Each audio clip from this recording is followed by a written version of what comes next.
नमस्कार। गिरीश गुप्ता के चैनल में आपका स्वागत है। आज हम जिस कंपनी की बात कर रहे हैं उस कंपनी का नाम है सिक्का इंटरप्लांट सिस्टम्स लिमिटेड और इस कंपनी के बिजनेस मॉडल के अध्ययन का अनुरोध हमें सत्येंद्र कुमार सिंह जी ने किया है। तो देखिए, ये जो कंपनी है ये बेसिकली इसका जो नाम है वो इनके प्रमोटर्स के सरनेम के ऊपर रखा हुआ है। तो उनका सरनेम जो है वो सिक्का है, SIKKA, लेकिन उसको बोलने में शायद थोड़ा दिक्कत होती है, तो इन्होंने उस कंपनी का नाम SIKA तो सिक्का इंटरप्लांट सिस्टम्स लिमिटेड कर दिया है। तो हम भी इसे सिक्का इंटरप्लांट ही बोलेंगे। तो चलिए जानने की कोशिश करते हैं कंपनी क्या करती है और कंपनी की स्ट्रेंथ, वीकनेस और भविष्य की योजनाएं क्या हैं, और वो भी बहुत ही आसान, सरल, सुगम हिंदी में। थोड़ा सा कॉम्प्लिकेटेड बिजनेस मॉडल है और कुछ टर्म्स ऐसी आएंगी जो हो सकता है आपने कभी नहीं सुनी हो या सुनने में आपको अजीब लगे, लेकिन मैं आपको विश्वास दिलाता हूँ कि आप आराम से सब चीज़ें समझ जाएंगे। तो देखिए, ये जो कंपनी है ये एक इंजीनियरिंग कंपनी है। पहली बात तो ये, तो इंजीनियरिंग कंपनी में वो क्या करती है, ये प्रोडक्ट और सर्विसेज देती है। तो प्रोडक्ट बनाती है और सर्विसेज देती है। अब ये क्या चीज़ हुई ये मैं आगे एक्सप्लेन करूँगा, लेकिन किन इंडस्ट्री को देती है, तो ये एरोस्पेस को देती है, फिर डिफेंस को देती है, फिर स्पेस इंडस्ट्री को, अंतरिक्ष वाली इंडस्ट्री को अपनी सर्विसेज देती है, और ऑटोमोबाइल कंपनीज़ को, जो अपने 2 व्हीलर 4 व्हीलर और इस तरह की जो कंपनीज़ होती हैं उन कंपनीज़ को अपनी सर्विसेज और प्रोडक्ट्स ये बेचती। अब इसमें मैं आपको ये बता दूं कि बेसिकली ये स्पेस टेक्नोलॉजी में या स्पेस के बिजनेस में इन्होंने लिखा तो है, लेकिन बहुत ज़्यादा इनकी प्रेजेंस नहीं है, क्योंकि स्पेस वाला जो काम है वो अभी बहुत ज़्यादा ओपन अप नहीं हुआ है प्राइवेट सेक्टर के लिए भारत में। दूसरी चीज़ क्या है, जो ऑटोमोबाइल वाला है वो भी इनके पास काम जो है लिमिटेड है। तो मेन इनका जो इंडस्ट्री का फोकस है, या जो 2 सेगमेंट इनके हैं, वो जिन इंडस्ट्री के सेगमेंट्स को ये केटर करते हैं वो है, एक तो एरोस्पेस और डिफेंस। और 1985 में इस कंपनी की स्थापना हुई, दिसंबर 1985 में, और बहुत पुरानी कंपनी, और तभी से ये इस एरिया में काम कर रही है। लेकिन इसके भाग्य जो है ना वो अभी जगह हैं, क्योंकि डिफेंस सेक्टर जो ओपन अप हुआ है और जो एरोस्पेस में भारत ने कुछ जो डोमेस्टिक इंडस्ट्री जो एयरक्राफ्ट की है उसने भी कुछ टेक ऑफ करना शुरू किया है, तब से इन कंपनीज़ का जो बिज़नेस है ना वो थोड़ा बढ़ना शुरू हुआ है। हालांकि अभी भी बहुत ही छोटे मार्केट कैप की कंपनी है ही। तो देखिए, इसके बेसिकली 4 सेगमेंट हैं और वो 4 सेगमेंट को एक एक करके हम समझेंगे। पहला जो सेगमेंट है वो है इंजीनियरिंग, डिज़ाइन और डेवलपमेंट। इसका मतलब क्या है कि जैसे कोई प्रोडक्ट ये बनाते हैं तो बनाने से पहले होता क्या है कि उसको सोचना पड़ता है कि क्या प्रोडक्ट बनेगा, ठीक है, उसका विजुअलाइजेशन करना पड़ता है। उसके बाद उसकी एक डिज़ाइन बनाई जाती है, मतलब उसका एक स्केच आप समझ लीजिए, उसके डायमेंशंस बनाए जाते हैं, एक छोटा सा उसको प्रोटोटाइप उसका डेवलप किया जाता है, ठीक है। तो डिज़ाइन एंड डेवलपमेंट करते हैं ये, कोई भी प्रोडक्ट है उसका डेवलपमेंट का मतलब वो प्रोडक्ट फाइनली मैन्युफैक्चर किस तरीके से होगा। फिर ये मैन्युफैक्चरिंग, असेंबली और टेस्टिंग और सर्टिफिकेशन इस एरिया में भी है। इसका मतलब क्या हुआ, एक सेगमेंट तो मैंने आपको बता दिया कि ये विजुलाइज करते हैं, जिसको design and development of product बोलते हैं। जो दूसरा सेगमेंट है उसमें ये उसको मैन्युफैक्चर करते हैं, और उसके बाद मान लीजिए उसमें 3 या 4 कंपोनेंट है, तो वो जो मेन कंपोनेंट इन्होंने बनाया उसके साथ बाकी कंपोनेंट जोड़ के ये पूरा एक किट तैयार करते हैं। उसको टेस्ट करते हैं कि ये भाई जिस काम के लिए इसका उपयोग में आएगा वो काम ये प्रॉपर कर पा रहा है या नहीं कर पा रहा है। और फिर उसके बाद उसका सर्टिफिकेशन। वो सर्टिफिकेशन क्यों, क्योंकि एयरक्राफ्ट जो या एरोस्पेस जो इंडस्ट्री है, डिफेंस इंडस्ट्री है, ऐसी इंडस्ट्रीज़ जो होती हैं वो सर्टिफिकेशन वहाँ पर इसलिए आवश्यक होता है क्योंकि वहाँ पर लाइफ का रिस्क होता है।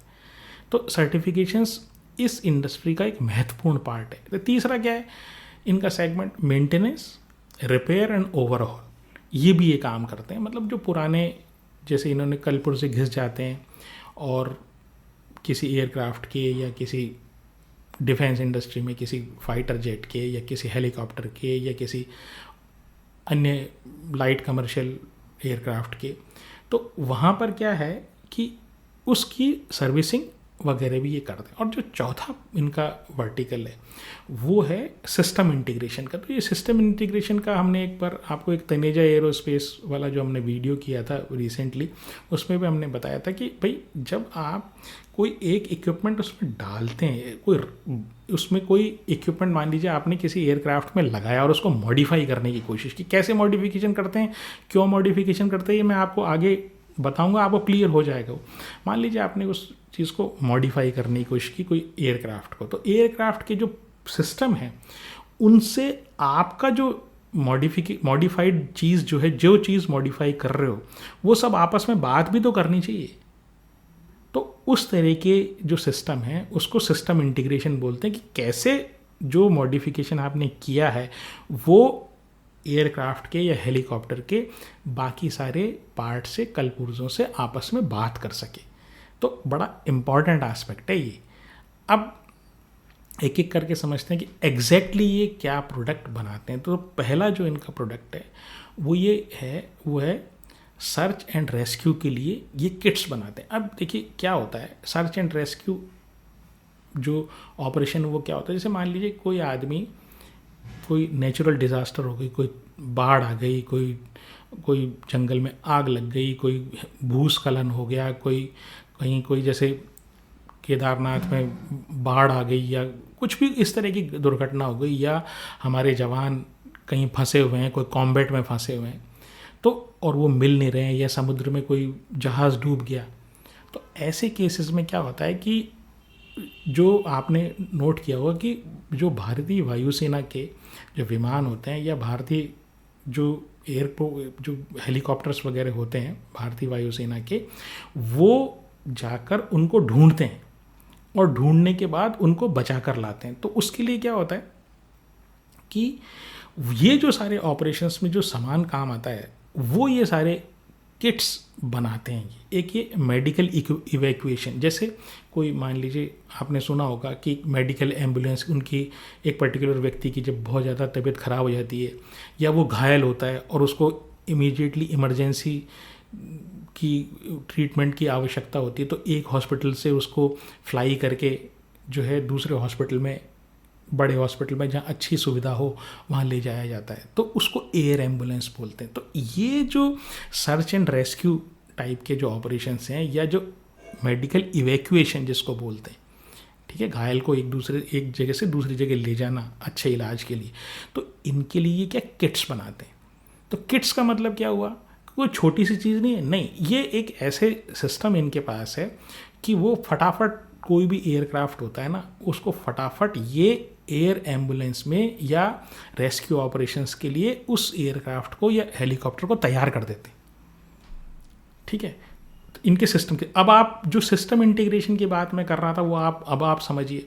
मान लीजिए आपने एक स्ट्रेचर लगा दिया, उसमें ऑक्सीजन रख दी, उसमें और भी एक अटेंडेंट के लिए जगह रख दी, और भी सारी जो भी उनका बीपी मॉनिटर हुआ या आपका जो हार्ट बीट मॉनिटर हुआ, वो सारी चीज़ें। तो ये जो पूरा सिस्टम है ये कैसे बाकी एयरक्राफ्ट के सिस्टम से कम्युनिकेट करेगा, वो सारी जो चीज़ें हैं उसको वो एक सिस्टम इंटीग्रेशन का पार्ट है, ठीक है। तो एक काम तो ये करते हैं कि किट्स बनाते हैं और किसी इंटरनेशनल एजेंसी के थ्रू ये बनाते हैं। अब जो दूसरा इनका एरिया है वो है इनका इंटरकनेक्टेड सिस्टम, यानी हार्नेसेस बनाते हैं। हार्नेसेस का मतलब क्या होता है कि एयरक्राफ्ट जो होता है उसमें क्या होता है, जो तारों का जाल होता है वहाँ पर होता क्या है कि एक जगह जो पावर सप्लाई आती है वो एक पर्टिकुलर जगह आती है और फिर उस जगह से चारों तरफ वो डिस्ट्रीब्यूट होती है, ठीक है। तो एक ऐसा समझ लीजिए, एक तारों का गुच्छा, ठीक है, जिसके एक पॉइंट पर बिजली आती हो या पावर सप्लाई आती हो, और वो चारों तरफ एयरक्राफ्ट के डिफरेंट पार्ट्स को वो power supply according to its requirement, engine को अलग तरह की पावर जाएगी, ऊपर फैन चल रहा है उसको अलग जाएगी, अंदर जो लाइट चल रही है उसको अलग जाएगी, जो उसकी बाकी बाहर की लाइट्स हैं उसमें अलग तरीके से जाएगी। तो ये सारी जो सिस्टम है इसको वायर हार्नेस बोलते हैं। तो ये सिस्टम भी ये बनाते हैं। फिर ये क्या है, लैंडिंग गियर्स बनाते हैं। लैंडिंग गियर्स क्या होता है कि वो सिस्टम जिससे हवाई जहाज़ लैंड करता है। तो आपने देखा होगा जब हवाई जहाज़ लैंड करता है तो उसके जो जो व्हील्स है ना वो बाहर यूँ निकल के आते हैं और निकल के फिर वो जो है ज़मीन पर टच करता है। और कई बार आपने ये सुना होगा कि उसके पहिए खुले नहीं।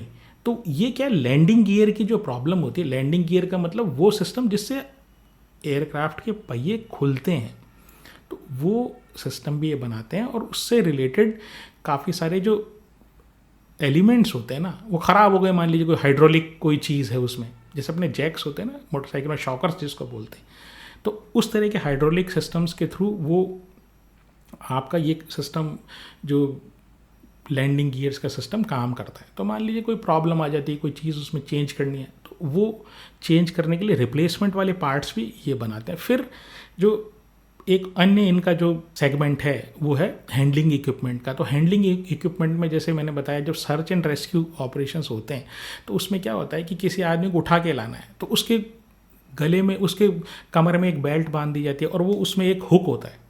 तो हुक के थ्रू जो है उसको, व्यक्ति को जो है बेल्ट में हुक लगा के उस रस्सी से हेलीकॉप्टर से उठाया जाता है। और ऊपर एक चरखी टाइप होती है जो पतंग उड़ाने वाली चरखी होती है ना, तो वो मशीन के थ्रू उसको ऑपरेट किया जाता है और उसी तरीके से वो ऊपर जाता है। तो आपने फिल्मों में भी देखा होगा जब कॉम्बैट होता है तो जो अपने सैनिकों को नीचे उतारने के लिए और ऊपर चढ़ाने के लिए वो एक बहुत जल्दी जल्दी वो नीचे उतरते हैं और बहुत जल्दी जल्दी वो ऊपर चढ़ते हैं। तो ये सारे जो विंचेस बोलते हैं उनको, मतलब वो चक्रियाँ, वो फिर हुक्स है, फिर बेल्ट्स हैं। तो इस तरह के जो सिस्टम्स हैं ना वो ये सारी चीज़ें ये बनाते हैं।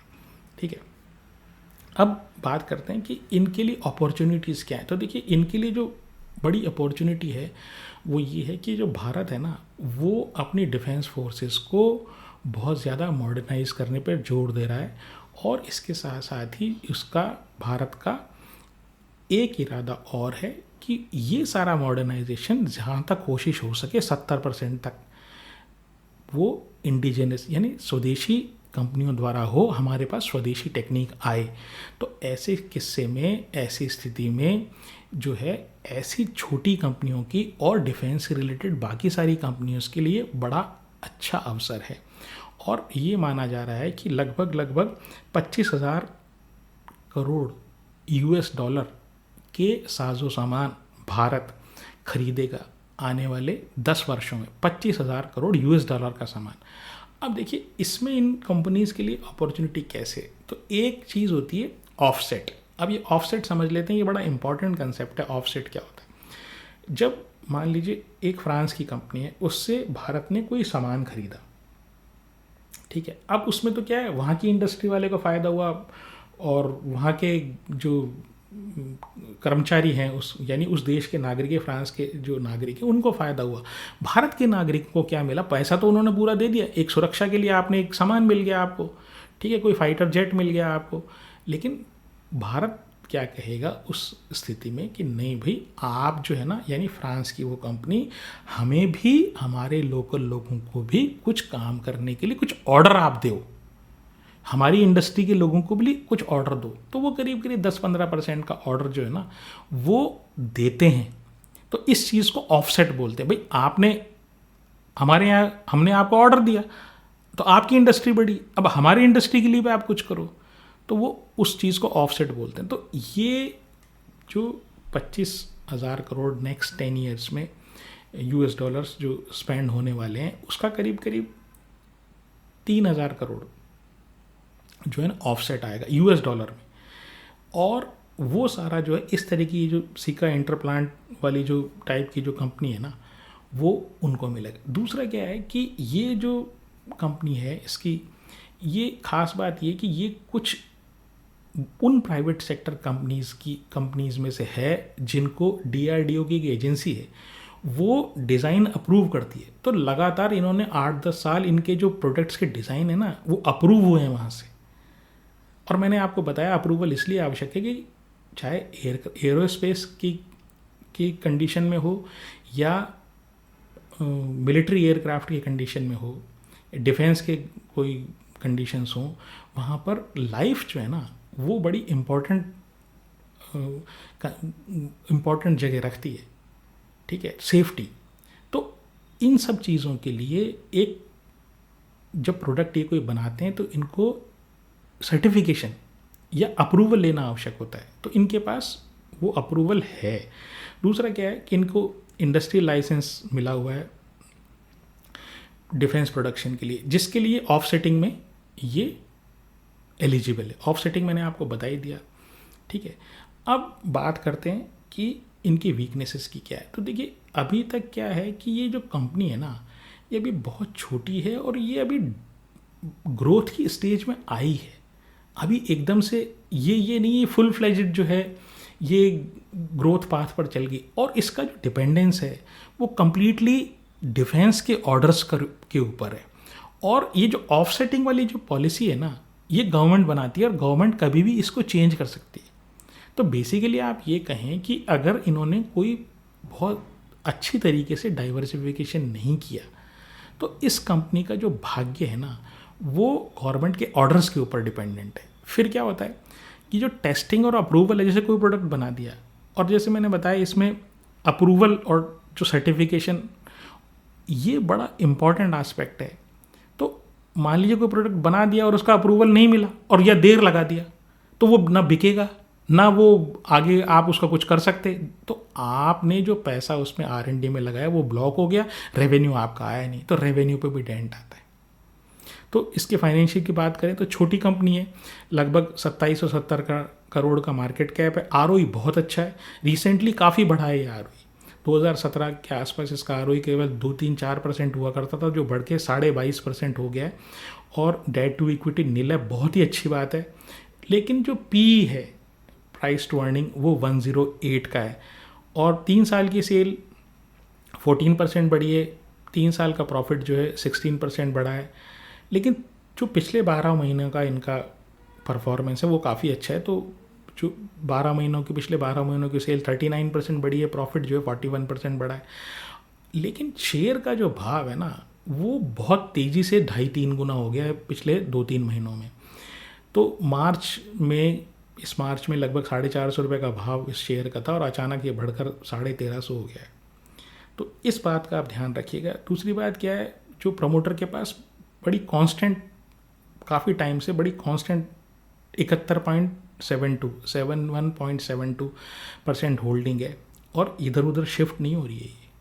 यानी प्रमोटर ना बेच रहा है ना खरीद रहा है, बड़ी विश्वास है प्रमोटर को अपनी कंपनी पे।